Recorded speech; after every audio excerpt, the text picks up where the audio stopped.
point out that the sun shines down its power to all the world and makes the wind blow strong as it will. I wonder how gentle rains can fall upon the land, so lovely earth can stay lovely still.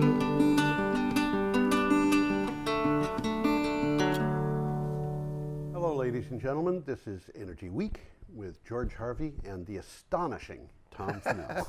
In the flesh. We get a kick out of this. Every day I get up early and I go to the internet and I find out what news I can find on energy and climate change. And I put together a list of articles, each article represented by a 55 words synopsis and a link to the original. I put 10 or 15 of those together and post them at my blog, geoharvey.com, geoharvey.com. And the blog, Tom and I go over the blog entries for the previous week. We do this on Thursday mornings. Today is... We pick about 3 of the best. Yeah, about 3 of the best. Almost always 3 of the best. Sometimes 2, sometimes 4. I think once I actually did 5. and it all comes out in the end. It all comes out in the end. If we have more than 21 of them, we have to talk fast, and so that's what we do. But today, I think we've got 21. We're starting this show dealing with news from the 31st of January, which is a week ago today being the 7th of February, and this is our 303rd That's what it is. Week show, including the specials. So we've been at this for a while, and that means that our opinions are probably as good as anybody's. Well, as obviously I read these things before the show, and sometimes some of them are well worth reading. Yeah. And if you're watching the show, you might enjoy reading some of them, and I'll try to mention some that I found particularly attractive or particularly interesting. Yeah. And some of them, I mean, we could do the whole show. We absolutely on some of them. Could. They're really... Well, let's start off today with a picture. There's the picture. Okay. Oh, how you got to get the picture up. Wrong picture. It's not the wrong picture. It's just in the wrong place. That picture is of a That's a solar trackers, which they make in Vermont, by the way. Yeah, and this particular array of solar trackers is near South Burlington, and the story is from The Guardian, which is there's two very closely associated newspapers called The Guardian. One is the Sunday Guardian, and the other one. Well, no, there's 2 in 2 different places. One is in Australia, and the other is in the UK. Oh, I thought they were both in the UK. Okay, so there's one in Australia. That's my understanding. So, but anyway, this story is from The Guardian, and it's about something in Vermont. Is this in the UK? I think it's probably from the Australian. Well, it's interesting that this particular article was written by a Vermonter.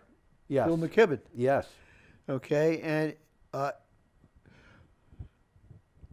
like a lot of the things that come from places like newspapers, when you pick up the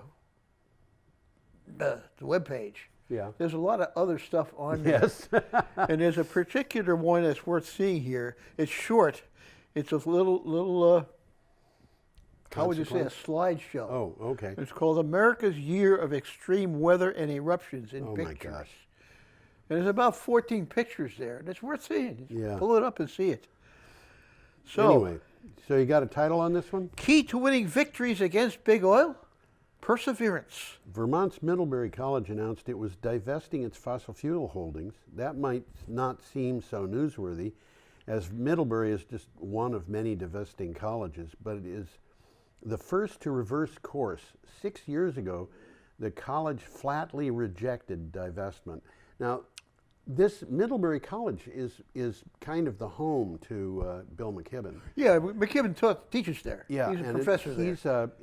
And he's been organizing the students into appropriate activities and stuff like that. And he's talked worldwide to people. He's very well known.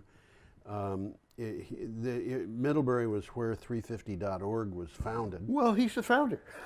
And at least I think one of them. It was 350.org arose out of activities at Middlebury. Let me put it that way. But nevertheless, it's kind of surprising to me that it took Bill McKibben 6 years to get these people to understand what was going on. More than 6 years. He started this a long time ago. Yeah. He's the pioneer, I would almost say. Yeah. He's certainly been in it from the beginning. Yeah, I would say a pioneer. Pioneer. Yeah. Well, it's interesting because in the years since the college rejected divestment, which is one of his things that he did, the world has suffered through the 4 hottest years on record. Yeah. Well, you know, in 1998 was the worst year ever, and then what happened was it took quite a long time for that record to be broken. I think it was about 11 years, 12 years. It was 2010 that it was it 2010? 1998. It was met. Yeah. And, you know, the people who are claiming climate change isn't happening look and they draw a line between the two and they say it's almost horizontal. Yeah. Climate change has stalled, and which is bad mathematics. I mean, that's just really bad mathematics. But 20 It's not the mathematics of reality, it's the mathematics of politics. Yeah, how do you acquire data that supports your course? You know, and cheat. Yeah, and 20 of the 22, the 20 hottest years on record all happened in the last 22 years. That's an interesting and statistic. I think the two that are not in that were 1999 and 2000. And then of the 5 hottest years, all 5 of them are in the last 5 years. So this hasn't slowed down, it's only got worse. And in the meantime, well, we'll get into it later. Well, one good takeaway of this, at least since all of this started, renewable energy is now the cheapest way to produce electrons across most of the globe. Yes. And whether we like it or not, renewable energy is going to take over because it's economically sound. Yes, absolutely. Okay, so that's the good news. That's the good news. So let's talk about another one coming up here. This one from Power Technology? From Power Technology, and it's called EDF, which is a company, signs a contract with NYSERDA, New York State Energy Research and Development Authority, Right. for Morris Ridge Solar Project, which is a pretty big project. EDF Renewables North America signed an agreement with the New York State Energy Research and Development Authority for its Morris Ridge Solar Project. That's basically what you just said. The 212 megawatt with 170 megawatt AC. That's 212 megawatt DC project. I haven't figured out why that's different, but well, you have to switch. You have to switch from one to the other. You're not going to do that without some loss, but that seems like a lot of loss. That's 42 It does, megawatts. yeah. It's a 20% loss. The project also includes 20 megawatts of energy storage, and which is definitely a good thing. Yeah, EDF is. I don't speak French, but it's Electricité de France or something like that. That's exactly what it is. Or Yeah, it used to be. It's a French state-owned or mostly state-owned. It's largely privately owned, but it's mostly owned by the state utility, and they have been getting into a lot of things, including, for example, the nuclear facility at Hinkley Point in the UK. They're sitting on top of that one, aren't they? Oh, you know, this is a mess. Well, for what it's worth, this particular development, this solar project, is 1,000 acres. Yes. This is a big one. This is big. Okay, and it's near Rochester. It's in the Finger Lakes region of New York. Yes. And expects to be online by the end of 2022. Yep. Okay, we have an item coming up. Got another and picture. a picture. Another picture. Put the picture up. The item is from Forbes. Just for what it's worth, that picture is taken in Mongolia. Oh, is it? Okay. Yeah. There's a guy sitting on top of the nacelle of a turbo. Yeah. Well, GE is selling turbines in Mongolia, I guess. Well, yeah, GE doing some strange stuff. They've made some mistakes. They're really fighting for survival. At this point, I'd have to agree. I think they're fighting for survival. They're trying to recover what they lost by well, put it the other way. GE used to make things. Yes. I mean, you know, You think light bulbs, you think refrigerators, you think Yes, washing machines. absolutely. Okay. They don't do that anymore. My grandmother bought a GE refrigerator, I think in 1949. Yeah. But she bought it for her house in Bloomfield, New Jersey. But she had a summer house in Winchester, New Hampshire. Yeah. And sometime in the early 1950s, that refrigerator was moved to New Hampshire. That's what happened. Okay. That's what happened in those days. That refrigerator is It's still working. Sure it is. Not Absolutely. only that, but it is extremely efficient. Yeah. It's amazing. Yeah. I don't know how to account for it, but if it were put up as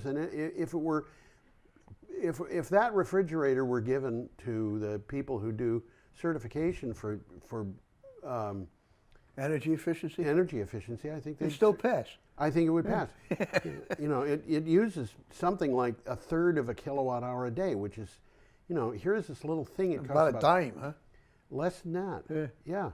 Yeah, it is less than It's about a nickel. comparable to refrigerators that are twice as big Yeah. and use twice as much energy, that are Energy Star certified refrigerators. Yeah.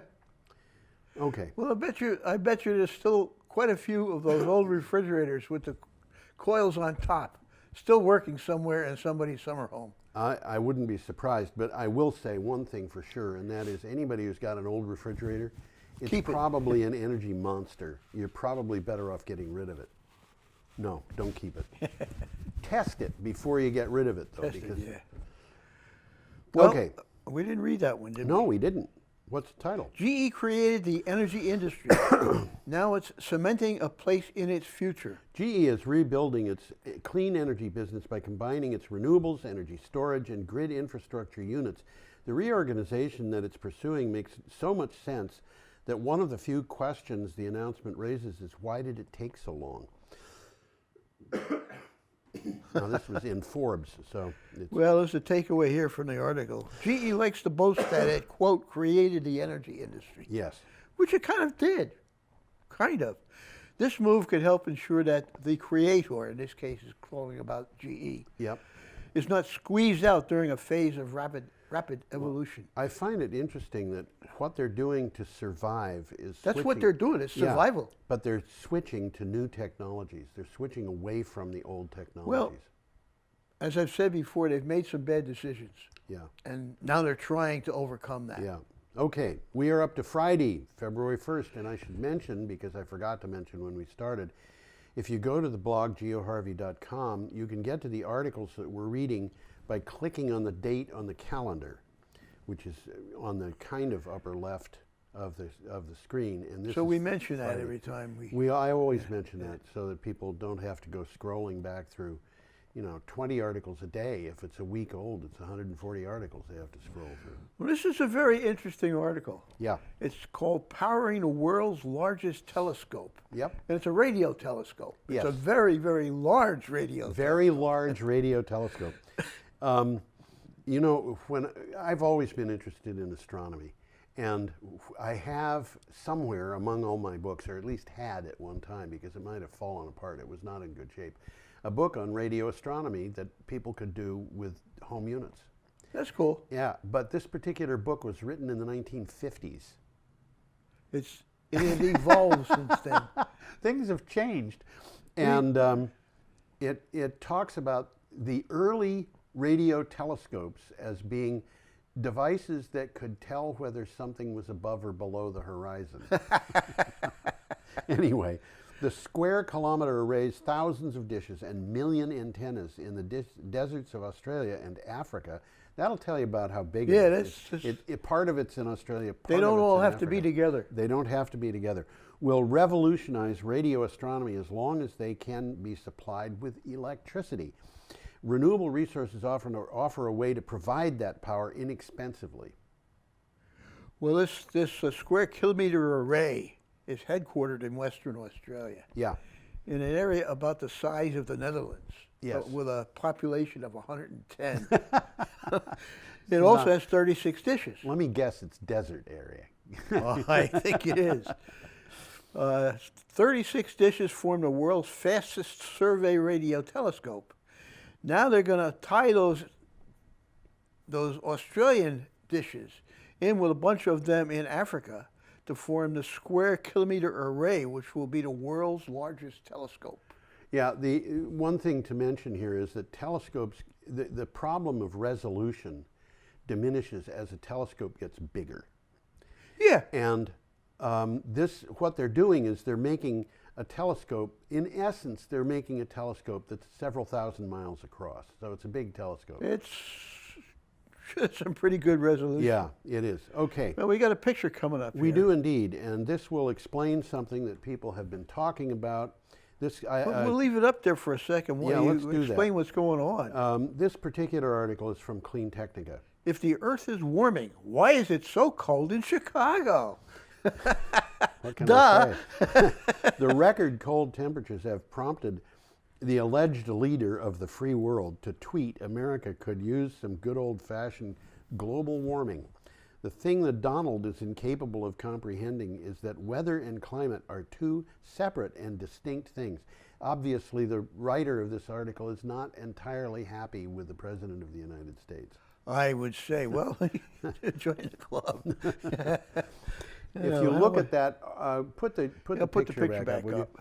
If you look at this picture, you'll see that North America has got a big blue blob over it, and so does Siberia, which is at the top, the blue blob at the top. You're looking at Russia there upside down, and so does Greenland.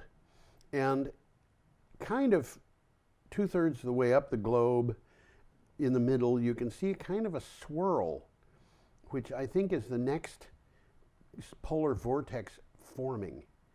And what happened here was... So what we're looking at is a polar vortex. Yeah. What happened was... The cold weather we just got over. The polar vortex, which normally hangs together at the North Pole, divided. It broke up. It went into 3 pieces, one to Siberia, one to North America, and a little one to central Greenland. To Greenland. And the fact that it broke up, this happens, it's a standard weather thing, as a matter of fact.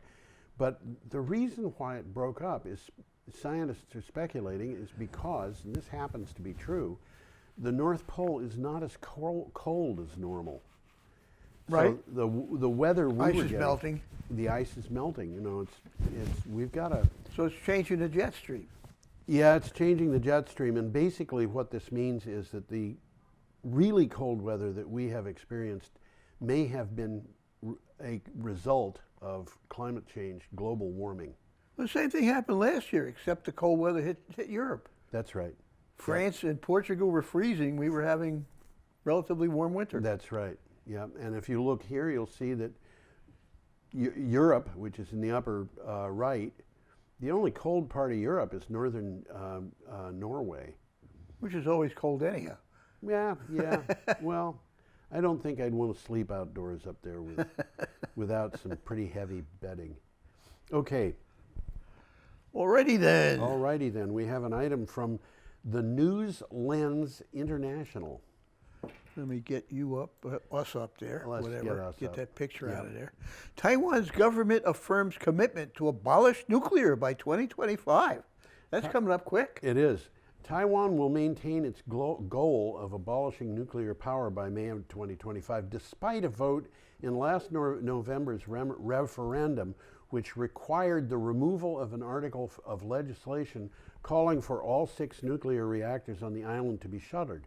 So what happened here was there's a pro-nuclear activist who mobilized a bunch of people to keep those nuclear plants open. Yep. And he got a referendum saying that this law that had a thing in it saying that nuclear plants would be closed removed. He wanted to have an alteration to a proposed law. So that passed, and they removed the alteration from the proposed law. But the government of Taiwan is planning on closing the plants down anyway. Anyhow. He didn't have a referendum saying that the plants had to stay open. He just had a referendum saying that that law couldn't tell that the plants had to close. Well, it is definitely the government's intention to abolish nuclear. Yes. And call for a reduction in the use of fossil fuels. Yes. I mean, they know what they're doing. This is Taiwan. This is an island, an island nation. Yes. They get most about of their the size energy of New England. Yeah. they get most of their energy from someplace else. Or at least historically they have. And, you know, they can look at their current situation and say, hey, we can get our energy locally. We don't have to buy energy from outside the country. So we are up to Saturday, February 2nd. And we got another picture. And we have a picture of flooding in Queensland. Let's see if I can find if that those picture. people look like they're warm, that woman is wading in shorts. Wading in the water. In the water. This picture is new. It's a recent picture. It's a recent picture. Queensland, like all of Australia, is on the south. It's the land down under. It's south of the equator. So it's summer down there right now. Yeah, they got the opposite side of seasons here. Yes. And the sun goes backwards. Huh? The sun goes backwards. Does it? Yeah, when you face the noon position of the sun in Australia, it doesn't rise on the left and set on the right. It rises on the right and sets on the left. I guess it depends on because where you're looking looking north. You see, you're facing the noon position of the sun. So, you know, when I meet people from Australia, or I met a recent immigrant from South Africa, and I asked, do you mind if I ask you a question? And she said, all right. And I said, how does it feel to be in a country where the sun goes backwards? And she laughed. This is not a normal question that people, or not a common question. Anyway. Well, the article is about Queensland. Yes. Monsoon rains cause floods in Queensland. This is from the BBC. Exceptional monsoon rains have caused severe flooding in parts of Australia's northeast state of Queensland. The area normally has monsoon rains from December to April, which is their summer and early fall. But such flooding is rare. Meanwhile, parts of southern Australia are in the grip of a severe drought. So in the northeast, it's raining, and in the south, it's dry. Including, and so, you know, it's not wonderful weather. Well, anyway. this takeaway is kind of scary. Up to 20,000 homes could be flooded if the downpours continue. Yeah, which they will, because it's just started. You know, I mean, this is going to go on until March. So they're a little worried. And they have to worry about things like crocodiles walking down the street, or I should say swimming down the street. Okay. I'm not sure I'd like to meet a crocodile in a dark alley. I don't think so. Anyway, we have... this article coming up, this is a great article. I love this article. I thought you would, you know. Yeah. This is from Clean Technica, and it's an interesting article. Zap & Go's carbon-ion battery delivers ultra-fast charging and zero degradation. This is amazing. It's a breakthrough. This is the kind of thing that will be happening in the because, future. As I've said, there's a lot of little guys working, some out of the garages, some out of labs, working on trying coming up with a better battery. How many of us have actually heard of Zap & Go? I never heard of it. Zap & Go, what kind of I mean, it sounds like my father told me once he was riding through West Virginia with some other people, and he was asleep in the back of the car, and he woke up and looked out the window, and he saw a sign that said, "Dogs electrocuted, 25 cents." What? Yeah. And he said, "What is this all about?" And they happened to go through the same town later, and he was ready for this. And what they were talking about was electrically heated hot dogs. This was in the 1950s. And Zap & Go sounds like that kind of thing. Zap & Go's new carbon-ion battery combines the fast charging benefit of supercapacitors with the energy storage characteristics of a battery. That's a win-win situation. Oh man, is it ever. The carbon-based battery does not use any rare earth metals or toxic chemicals, and it can last 30 years. That's not a win-win situation. It's a win-win-win-win-win. Yeah, really, it's amazing. If this can make it to market, which it might not, you know, there might be some hitch there that we haven't seen. Something will come out of this. Yeah, I think this sounds like something that. Well, what's going on here, in a battery, it's an electrochemical reaction. Yes. As you use the battery, the chemistry wears out. Yep. That's why batteries wear out. Could I describe what a capacitor is? Sure. A capacitor is what a human being becomes if he's wearing leather shoes and goes scuffling across the carpet. and then touches somebody That's and right. watches a spark jump. That's right. He becomes a capacitor. So Well, with a carbon ion cell, it's not an electrochemical reaction. That's right. It's an electrostatic reaction. That's right. That won't wear out over time, and that can charge and discharge instantly. Because there's no chemical reaction, there doesn't have to be any change in this at all. 30 years, I think 30 years may be conservative. This is yes, brilliant. It is. And this particular iteration may not change things, but everybody's watching it. Oh, I'm sure. Yeah. So our next item is from CNN. Yeah, we got a picture here. We have a picture here of an offshore oil rig. Which is interesting because it's appropriate. Yes. BP will link bonuses to 36,000 workers to climate targets. That's not the appropriate part of it, but yeah. We'll get to that. BP has pledged to align its business more closely with global climate goals and link the bonuses of 36,000 employees to greenhouse gas reduction targets. The company said it would support a resolution from the activist investor group Climate Action 100 Plus. And by the way, Climate Action 100 Plus is a group of investors whose combined assets are worth something like $30 trillion. So this is a mere bagatelle. A mere bagatelle. Yeah. Well, what I was referring to is not so much that BP's linking bonuses to the workers, but BP, because of its offshore experience, is starting to get into offshore power. Of course. And it's a natural for them. They They know what they're doing. Offshore wind power. They know how to deal with the waves and so forth. And, you know, if you look at that picture, you want to put that back up? I think I can get it up again. I don't know how big that is, but that's a pretty big rig. You know, that's at least a 5-story building. Yeah, and basically there are rooms now like a hotel. Oh yeah. You know, they have their own. Absolutely. They have their own. They got apartments. Yeah, and they have common areas where people can get exercise. So these guys aren't sleeping on cots in the hallway. No, not exactly. So that's like a little bitty city out there. Oh yeah. So should we move on? Yeah, let's move on. Okay, Sunday, February 3rd. Yeah, I was going to say that myself. And we have an item from Clean Technica. No picture. Obama. Well, let's get you up there. Yeah. Or us. I'll let you stay there. I think Indiana. Indiana is a top 10 coal state, and it's waving hello there to renewable energy. Tina Casey, who wrote this, likes to write. She has her own style. Indiana ranks among the top 10 in the U.S. for coal production. I didn't know that, but I should. No, they mentioned that it's not well known. Yeah. Coal also factors heavily into energy consumption in Indiana. A lot of people use coal. That has begun to change since Trump took office. Now, utilities, businesses, and customers are switching to renewable power. Well, that's not supposed to happen. It's not what Donald Trump has been saying he was going to do, no. But there it is. So this is an interesting article. It's a very interesting article. Yeah. Now, a quick takeaway here. I'll read it fast.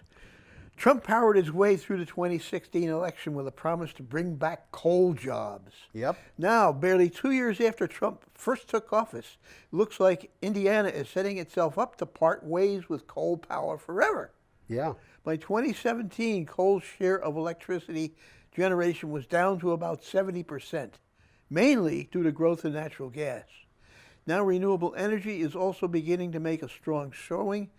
And they say in Indiana, 3 new wind farms will be operable before the end of 2020. Yeah. So Indiana's these are getting big into wind this farms. Yeah. wholesale. They are. Okay. We gotta go where the money is. We have another picture and an item from The Guardian. Yeah, we got a picture here, don't we? Yes, we do. That's my friend, by the way. Come on up there. Yeah, there we go. He's looking and saying, George, is that you? He looks kind of lonely out there. He does. Okay. Well, that wasn't the North Pole, was it? No, this is the South Pole because there's no penguins. No penguins. Well, there was one once. Was there? Okay. Somebody brought it up there to take a picture. What a weird I'm idea. kidding you. Okay. How to change the minds of climate deniers. Recent polls have found the number of people who believe in climate change is real, that climate change is real, has increased considerably. What has convinced them? To learn more about climate converts, researchers at Yale and George Mason crunched the numbers from a blend of responses to surveys. And you know, it's surprising how many of these people said, I now believe in climate change, which I didn't a year ago, because it's affecting my life and I can see it happening. Absolutely. So there's three reasons that the article mentions. Yeah. First, they've personally experienced the effects of global warming. Yep. Okay. Second, they realize how serious the problem is. Yep. And third, simply because they're more informed. Yeah. And they're give credit where it's due. They've seen more effects about global warming on TV. Yeah.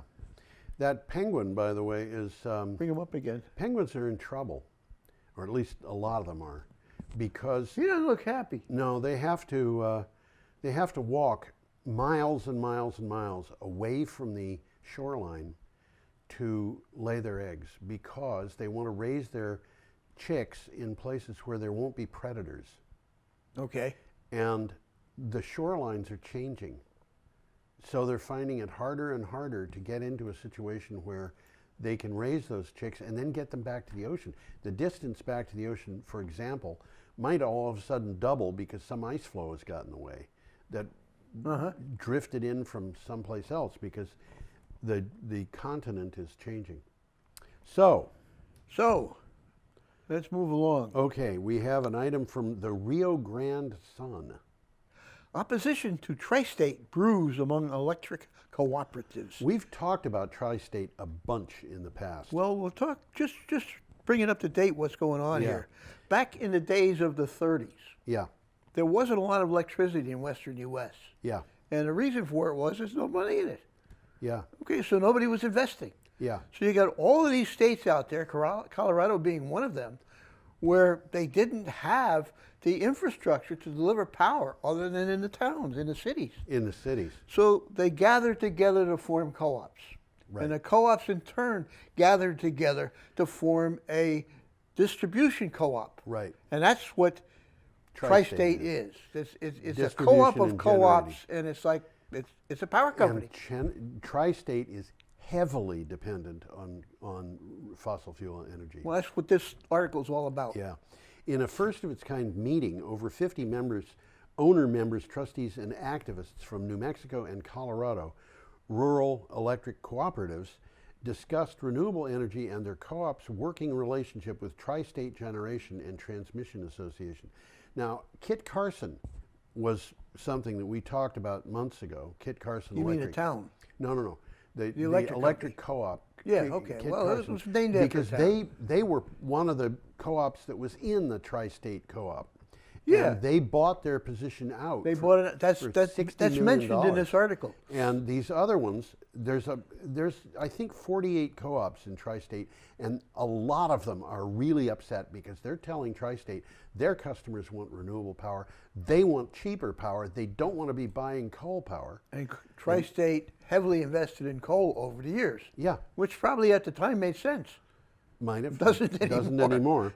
And that's what this is all about. Yeah. So the Tri-State saying you can only generate so much. Yes, you're only allowed to make 5% of your own electricity. That's the big issue. And they do not like that. Okay, we're up to Monday, February 4th, and we have an article from a publication we got a nice picture here. Noted.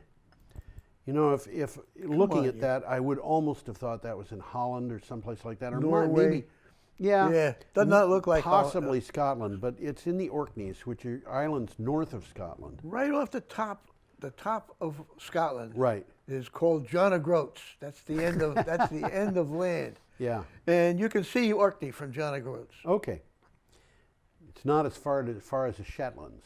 No, they're much further out. No, the Orkneys are very close. People in the Shetlands, I think the people in the Shetlands still speak Norwegian, but I might be wrong. They might, yeah. They're technically Scottish, but by law. But they were a part of Norway for a very long time. Well, they were almost, for all intents and purposes, an independent country these days. Yeah. Okay. Picture of Kirkwall in Orkney, and what do you got for a Orkney's sustainability revolution? Orkney used to be a study on how to use energy unsustainably. The archipelago off the northern tip of Scotland bought and imported all its power from coal and gas plants on the Scottish mainland. these days it generates more electricity than it needs from wind turbines and tidal energy. Apparently they got some smart and well-versed people on Orkney. And they Yeah. turned around and said, we can do this ourselves, and this is what we're going to do. You know why they're smart and well-versed people on Orkney? Not TV. It's because they are oriented toward the savings. Economics. Economics. There you go. That's right. And island economics for the last several years have pointed very heavily in the direction of renewable energy. Absolutely. Why pay for diesel when you can generate it yourself without paying for the fuel? That's right. Well, you're going to talk about it, right? Or did you? I did. Oh. Oh, did I? Say it again. I did. Orkney used to be a study in how to use energy unsustainably. This is what they've done. Yeah. They now have 700 micro wind turbines, which are household, locally owned turbines about the size of a farmhouse. So they own their own turbines. Yeah. Okay, along with 6 large-scale island-owned wind turbines. So they got some big ones up there Yes. too. They got little ones. They got big ones. Yep. Today, Orkney generates 120% of their energy needs. So now they're exporting it. Yeah. They decided to. Well, they're not exporting the energy. They're electrolyzing the energy into hydrogen and selling the hydrogen. What an idea. Or saving it, storing it, selling it, both. Yep. And the surplus energy of the hydrogen, well, this is where they get the hydrogen, the surplus electricity they're getting, is running an electrolyzer which splits seawater into hydrogen and oxygen. Yeah, just like everybody did in high school chemistry. Oxygen is really bad for the environment. You're pushing my leg, aren't you? I think I am, yes. Well, the next one coming up here, I guess we don't have another picture, so I'll Not put you for this up. one, no. Yeah, this one is from the Concord Monitor. Well, so it's local. It's local. Yeah. First draft of Concord's renewable energy plan focuses big on efficiency and electricity. You know, just to mention this, doing the blog, I so often, and Concord, this I think might have been one of them, I have a publication called the Concord Monitor. I don't know where that is. I know it's in a place called Concord, but Concord what? And the really bad one is Springfield. And I have to go to the publication, go to the homepage, go to the, through a bunch of places, and I finally wind up in the classifieds to find out where Springfield is. I'm looking at addresses to find out that it's in Missouri. Oh, yes, Missouri, huh? Yeah, well, there's a Springfield almost everywhere. Yeah, the majority of the states have Springfields in them, but this happens to be Concord, New Hampshire. In New Hampshire, the Concord, and the reason this says in New Hampshire is because I added those words to make sure people knew where we were. The Concord Energy and Environment Committee has a plan that would have the city's municipal energy generated locally. Houses would be built with rooftop solar in mind, and public transportation would be electric. Well, it's an interesting article, and it's local. Yep. And if they can do it, we can do it. Absolutely. And the big takeaways from their plan is energy efficiency. Number one. Yes. The cheapest unit of energy is the one you don't use. Yeah. Okay. The second one. Free is cheap. Prioritizing energy conservation. Right. Duh. Yeah. The third one, as much renewable energy to be generated within Concord's borders as possible. Right. And that's a good one too. That's important. And it's a step toward the future when I think we're going to be having more and more municipal level microgrids because it makes sense. It makes sense for security. Should we move on? We got a beautiful picture coming. Well, I'm just trying to figure out. Yeah, I think we've. There's a lot more we could talk about here, but I think let's skip it. Okay. We have an item from Stars and Stripes. Look at this. A rusting control room. Well, it doesn't look too rusty to me. Well, look at the that desk-like bank of dials on the left side. The veneer or whatever it is coming free, and if you look along the top of that thing, you'll see that above those dials, the white area is all turned kind of brown. And yeah, I think it's rusting. They haven't used it in a long time. No, they Whether haven't. It's rusting or not, it's splitting hairs. Yes. What do you got for a title? Army to dismantle historic nuclear reactor in Virginia. Why is it historic? Yeah, You're the tell us. world's first nuclear plant to supply energy to a power grid has been defunct for years. SM1 for stationary medium power plant number 1 was dedicated in 1957. This is going back a ways. It is. Absolutely. That's when I got out of high school. In 1957, this thing was a medium power plant. Did you happen to notice how powerful it was? Probably not, because the article didn't say. I actually looked, and since it didn't find it, I don't see it. I went to Wikipedia to find out it's a 2-megawatt plant. 2 megawatts. 2 megawatts. 2 megawatts. I sneezed more than that. Now the Army is preparing to break it up, check for lingering radiation, and haul it away piece by piece. Well, that's the whole story. I mean, I can elaborate on it, but that's the whole story. The Brattleboro retreat has 3 diesel-powered generators. Yeah. Each one is 1/4 of a megawatt. So if you had 8 of those, you'd have something as powerful as this plant, nuclear plant. But there's a big difference, and the difference is when those diesel generators are taken apart at the end of their lives. That's the end of it. That's the end of it. You don't even have to worry take them about apart. You sell them to somebody else. That's right. Okay. What do we got next? Well, the problem here, of course, is they're taking this apart. There's radiation. They got to deal with it. They have to deal with it. That's right. Okay. Well, we got a nice picture coming up. Not yet. No? No. We're up to Tuesday, February 5th. Well, the picture's in the wrong place. Oh, is it? Oh, I'm sorry. It's. Oh, yes, the picture's in the wrong place. There's the picture. Yeah, there we go. There you go. Climate change will melt vast parts of the Himalayas. That's scary. It is. This is at least 1/3 of the ice in the Hindu Kush, which is that picture is. I don't think that is the Hindu Kush, but it's Nepal. Well, it's not Everest. No, it's not Everest. It's a foothill. In the Hindu Kush Himalayan region, an area that includes Mount Everest and K2 could melt by the end of the century, the study said. That is, even if there is aggressive action to curb greenhouse gases and meet the Paris Agreement goals. The melting the snow is already in the cards. Well, CNN published this one, yes. And as they often do, they got a little video attached. Yes. And it's a 60-second vacation, it's called, and it's nice pictures of these mountains.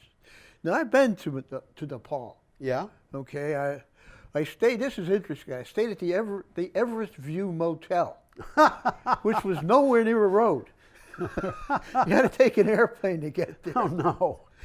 And walking around, the rarefied air takes it right out of you. Yeah, I'm sure. You can walk about 200 feet, and then you got to sit down. Yeah.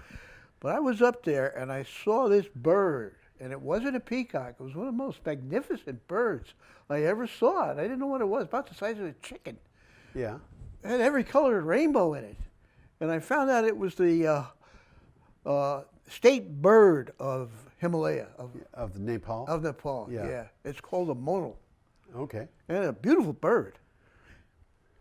So, in any case, what's going on here, rising temperatures are a serious threat. Yes, as we well absolutely. know. Fresh water from the region's glaciers flows into 10 major river basins, contributing to the drinking water, irrigation, energy needs of approximately 2 billion people. Yeah. So this is very significant. That's about 1/4 of the world's population. Yes, and this is important. It is. Okay, just to remind everybody, this is Tuesday, February 5th. Yeah, it is, isn't it? Our next item is from Clean Technica. And we got 15 minutes left, so we're doing okay. We're doing great. Global offshore wind capacity to increase 6-fold. Global. Okay. This is a prediction of Wood Mackenzie. Global offshore wind power capacity is expected to increase almost 6-fold over the next decade, according to a report from Wood Mackenzie Power and Renewables, growing from being deployed in only 7 countries at the end of 2017 to 18 countries in 2027. Well, Wood Mackenzie been studying this global offshore industry. Yeah. And they predicted how it will evolve over the next 10 years. Yep. not only will the global offshore wind industry evolve beyond the boundaries of traditional European markets, like the North Sea, Yep. it will expand. One of the key figures will be the next generation wind turbines. They're not there yet, between 10 and 12 megawatts. That's a big turbine. Yeah, it's a big turbine. They haven't really hit 10 commercially yet. Yeah. They're almost there. Not commercially, but they have built the test turbines. Oh yeah, already. they're ready. They're ready. They also expected offshore wind to be an increasingly attractive option to the oil and gas industry, like we mentioned earlier. Yes, that's right. They got the technology. And basically what's happening is the cost of offshore wind power has fallen to the point where in the UK, for example, it's competitive with fossil fuels. This is offshore wind power, which is the expensive wind power, is competitive with the fossil fuels. It has become an attractive investment. Yes, yes. So, move on? Yeah, we got a catchword here that you're going to be hearing a lot about. We've talked about it on this show. This is from Politico, and this particular article is going to require a little bit of explanation. Well, let's get us both up there. Yes. Okay, Green New Deal won't call for an end to fossil fuels. What? Well, it won't call for an end, but you'll explain, yeah. Legislative text being crafted by Democrats calls for, quote, net zero greenhouse gas emissions, end quote, but does not explicitly call for phasing out oil, natural gas, and coal. Representative Alexandria Ocasio-Cortez and Senator Ed Markey are expected to introduce a resolution outlining the elements of the plan within days. Well, the Green New Deal isn't a plan. It's a plan to create a plan. Yeah. Okay, and they're about to announce what it is in their plan. Yeah. And how would you say it? Fossil fuel opponents expected it to want to ban fossil fuels. And it's not saying that. It's kind of avoiding the issue. Well, but by saying net zero emissions, they're addressing the actual problem, which is the emissions of fossil fuels. Well, yeah, you can't get there without it. Yeah, and what this means is that if clean coal can show that it is emissions free, and if natural gas can show that it's emissions free, they'll let it happen. They could fit within the plan. But so they're looking at the results. Yeah, they're looking at the results. But the other thing too is, it means that if somebody is running a natural gas burning power plant and it's emitting carbon dioxide into the atmosphere, the owners of that plant are going to have to show that they are doing something about that.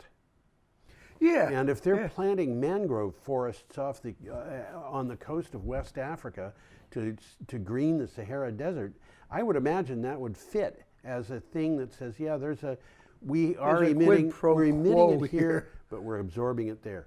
And that's what net zero. There's some logic there. There is some logic, yeah. And that would mean that they're doing what's called geoengineering, which means that they're actually looking at the environment and saying, we have to engineer that environment. Well, it's got to be done. I'm afraid it does. I would have much preferred that it didn't have to be done, but in order to do that, we would have had to stop using fossil fuels quite a while ago. Yep, and we haven't stopped. And we haven't done it. So that means that it's going to become imperative. On the other hand, I think, I'm still optimistic about being able to deal with climate change. It's just that it's going to require more work, and we're losing species to extinction at a rate of about 1 every 10 minutes, which is about 50,000 a year, I think. Well, this Green New Deal, when it finally materializes, is going to help. Yes. And everybody's talking about it. It's going to happen. Yes. It's getting support from a lot of people you wouldn't expect. Well, it's got a catchy name, when people are looking, they hear it, they want to find out what it is. Yes. So it's, I think, well, I know we're going to hear more about it. Yeah, absolutely, we will. Something like it, something under that name. Something like it is going to be happening, that's right. Okay, we are up to Wednesday, we got a nice picture February coming up 6th, here. which is yesterday, today being the 7th. Little walking beam here. Walking beam? That's a walking beam engine, that's what they call it. No. Yeah. I used to run a walking beam. Didn't look like that? No, not at all. Oh, well, that's a nodding donkey. I've heard it called that too. Yeah. Yeah. Okay. Well, we won't talk about it now. You can talk about it Yeah. later. Okay. Go ahead. Why oil companies have suddenly gone missing in the bond market. This is an extremely interesting. This. If you got money, Right. Maybe it's a good idea to divest. This is from CNN. The U.S. shale oil revolution was built on cheap capital from bond markets. Frackers used tons of borrowed money to make enormous technological advances in drilling that sent oil output skyrocketing. But that trend has broken down in recent months. well, the problem is that they've been using debt, overusing debt. They've been overusing and they've reached debt. the end of their ability Yeah. to use that debt. And it's partly, you know, this is kind of like a Ponzi scheme or something like that. What they would do is they'd borrow a mess of money to buy rights to frack on a particular piece of property, which of course would be huge. It's the nature of fracking. You want huge pieces of property, and the company that did that would go broke. But having done that, they have left a piece of datum, which is that particular piece of property they were working on had a specific value that they bought the lease for.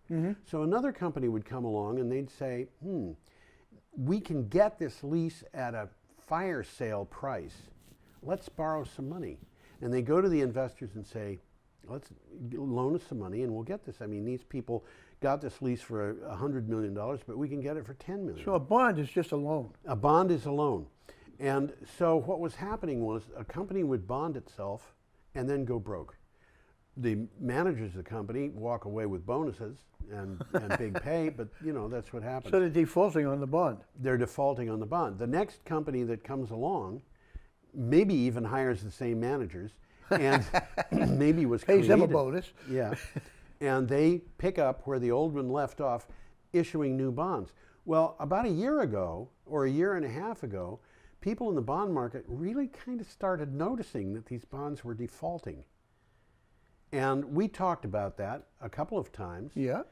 you know, because of issues that were coming up. And now these companies are no longer able to borrow money, despite the fact that the price of oil is going up. So presumably they would be in a better position to pay a bond. Okay.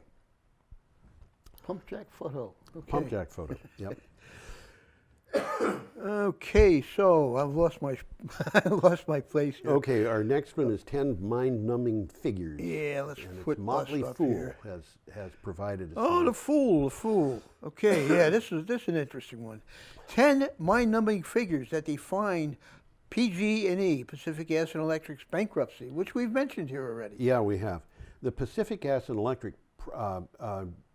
bankruptcy process could take years, with the costs to the company, its consumers, and ancillary industries being almost mind-numbing.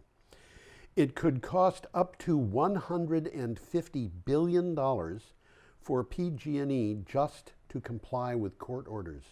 So that's not even the settlement. That's just what it costs them to get to the court. And Wow. that's just one figure. This is a company that has a total value that's not much more than a third that amount. What are they going to do? Well, they're in big trouble. I mean, for one thing, they have been tied to California fires. Yeah. Not necessarily the Camp Fire so far, they have. but they know that they have been tied to some of their fires. Yep. And they also know that in the interest of saving money, they haven't been really watching their transmission lines as close as they should. Which is and why they're in trouble. Trimming the forest that's Yeah. encroaching on their transmission And lines. there's evidence of these fires starting in places where the sparks flew. The because only thing there was their lines. Yes, and there's fires that started where people said there's sparks flying out here.